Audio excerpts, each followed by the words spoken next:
오늘의 경제뉴스 핵심 심플하게 짚어드리는 신박의 경제 헤드라인입니다. 바로 들어갑니다. 9월 19일 오늘은 한국경제신문 같이 한번 살펴보도록 하겠습니다.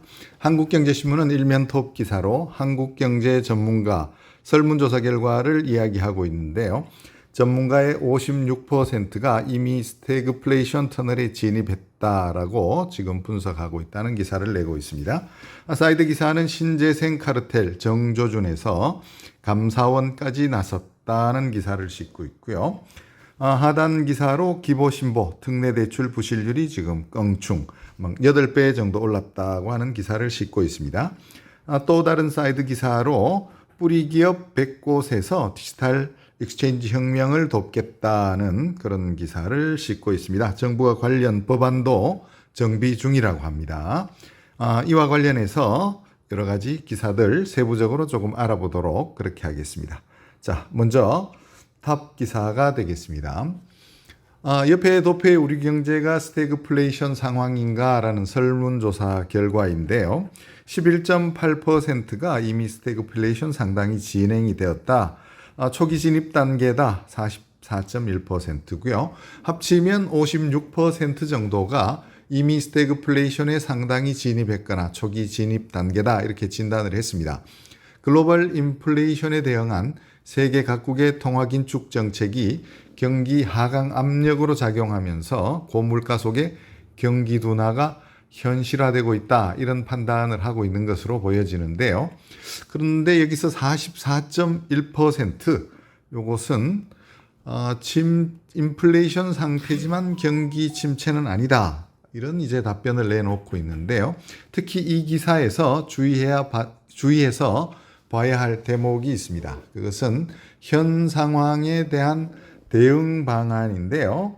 당분간 물가 억제에 집중해야 한다는 전문가가 50%로 가장 많았습니다. 그렇지만 경기 활성화 정책을 서서히 추진해야 한다. 이렇게 이야기하는 전문가도 35.3%고요. 물가 억제에 집중하면서 경기 침체 대비책을 수립해야 한다. 이것이 이제 11.6% 이렇게 나왔습니다. 이 경기 활성화 대책을 준비해야 되는 의견이 46.9%에 달한다고 하는 점인데요.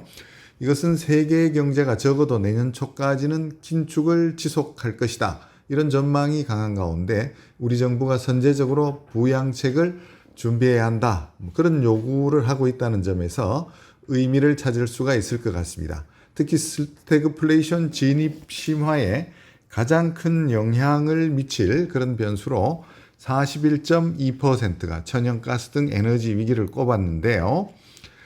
이것은 우크라이나 전쟁 등 국제 정세가 어떻게 변하느냐에 따라서 경제 환경이 크게 반전 등으로 소용돌이칠 수 있다. 그런 가능성을 내포하고 있다는 점에서 정부의 대응책이 의외로 빨리 나올 수도 있을 것으로 예상이 됩니다. 어쨌든 현재 정부는 물가 안정을 최우선 과제로 삼았지만 점차 경착륙 방어, 즉 경기 부양 쪽으로 새로운 정책 이슈를 내놓을 것으로 보여지고 있습니다. 특히 한국이 이달 미국과의 정상회담에서 통화 스와프를 얻어내지 않는 이상 외환 시장을 안정시키기 위한 대책은 기준금리 인상 이외에 다른 대안이 없다. 이런 점에서 문재인 정부 시절 많이 망가진 이 대미 관계를 복원하기 위한 다양한 방법들을 강구해야 되는 또 다른 이유가 될 것으로 보여집니다. 고물가는 이달 올 연말을 거치면서 정점을 찍을 것이다. 이런 응답들이 80% 가까이를 차지했는데요. 올 연말이면 한 고비를 넘길 것이다. 이런 예상이 지배적인 것 같습니다. 이것은 고금리 기조가 올 연말까지는 정점을 찍을 것이다. 이런 예상이 지배적이라는 점에서 정부의 경기 부양책이 나올 시점도 내년 초 정도가 되지 않을까 하는 그런 예상을 해보게 됩니다. 다음은 사이드 기사로 신재생 카르텔 정조준 감사원까지 나섰다라고 하는 기사를 사이드로 싣고 있는데요. 감사원이 에너지 고효율 등급 건물에 세금 감면 혜택 등을 주는 제로에너지 건물 사업과 지난해 4월 신재생 에너지 공급 업무 RPS라고 합니다. 비율이 대폭 상향 10%에서 25%로 올라간 배경에 대해서 신재생에너지 특별감사팀까지 별도로 만들어 감사에 착수했다. 뭐 이런 기사입니다. 이것은 국무조정실에서 문재인 정부 때 이루어진 전력산업기반기금 사업 대상으로 하는 표본조사 5% 정도를 했죠. 2,600억 원대의 부당집행 사례가 적발이 됐다. 윤석열 대통령이 국민 세금 멋대로 쓰는 자들을 엄단해야 한다. 이렇게 지시한 데 이은 것이어서 이른바 신재생에너지 카르텔, 이런 문재인 정부에 대한 전방위적인 적폐청산, 그 시작을 알리는 신호탄, 그런 의미가 있지 않겠나, 이렇게 보여집니다. 그리고 제로에너지 건축물 사업, 잽은 2016년 시작이 됐지만 문재인 정부 출범 후에 연면적 100제곱미터, 1000제곱미터 이상의 모든 공공건축물의 잽 인증이 의무화되고 9개 기관만 이 에너지 효율 등급 인증기관으로 지정이 되어 있고요. 여기에 소속된 소수의 평가사, 현재까지 61명이라고 합니다. 이들만 인증 업무를 할 수 있도록 제한한 것, 이것에 주목하고 있는데 이들이 그동안 받은 인증 수수료, 이것만 1,100억 원대에 달한다는 것이죠.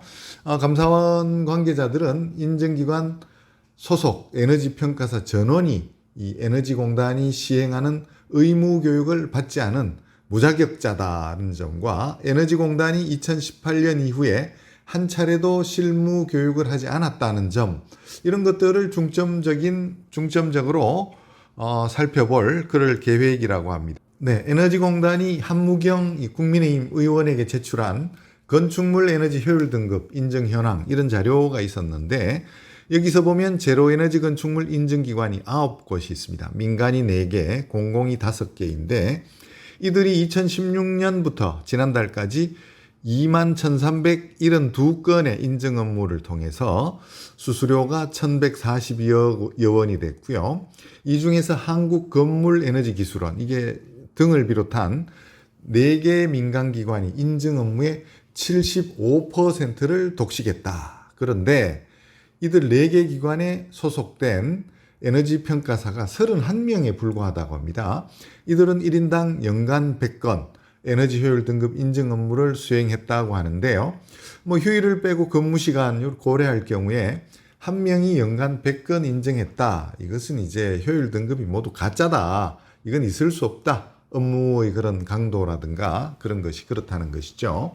또 일부에서는 수수료 수입이 이 평가사들 급여로 지급되지 않고 기관 수입으로 잡혔다. 이런 이야기가 나오고 있는데 당시 국토부, 산업부가 특정 기관의 돈벌이 수단을 몰아준 것 아닌가, 이런 의심도 지금 가지고 있다고 합니다. 특히 2013년부터 8년간 528명이 이 에너지평가사 시험을 통과했는데 인증기관에 소속된 61명의 평가사만 에너지 효율 등급을 부여할 수 있도록 이 법으로 제한을 했다고 그래요.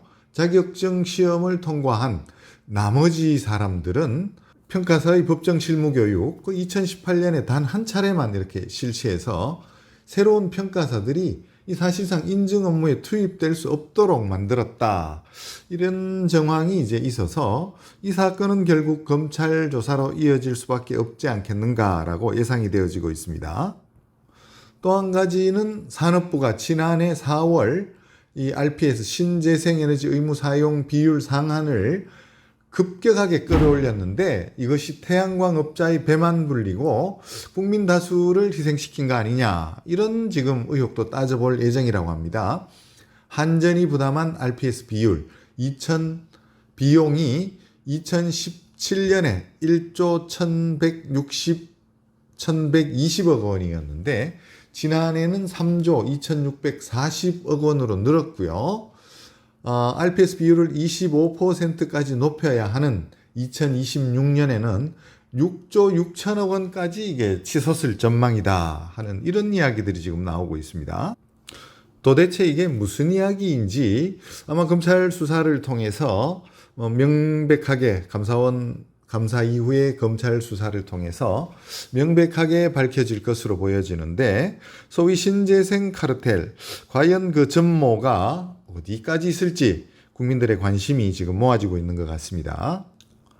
다음은 하단 사이드 기사인데요. 기보, 신보, 특례 대출 부실률이 지금 껑충 뛰어 올라서 부실 채권이 18개월 만에 8배가 올랐다. 이 말이 되는 이야기인지 모르겠는데 이건 정말 엄청난 수치인 것 같습니다. 특히 이와 관련해서 만기 연장, 상환 유예 조치가 이달 말 종료될 예정이라고 합니다. 금리까지 지금 치솟고 있으면서 이 누적된 부실, 중소기업 소상공인 도미노 부도로 이어질 것이다. 이런 우려가 지금 매우 높은 상황에 있습니다. 문재인 정부 당시에 이 코로나 특례 대출, 먼저 보는 사람이 임자다, 이런 이야기 할 정도로 마구잡이로 지금 내줬었는데요. 당시 실무자들 사이에서도 앞으로 큰일 날 것이다, 이런 목소리가 상당히 높았었습니다. 결과적으로 전 정부 정책의 후유증을 윤석열 정부가 고스란히 떠안아야 하는 결과로 이어지고 있는 셈이 됐는데요.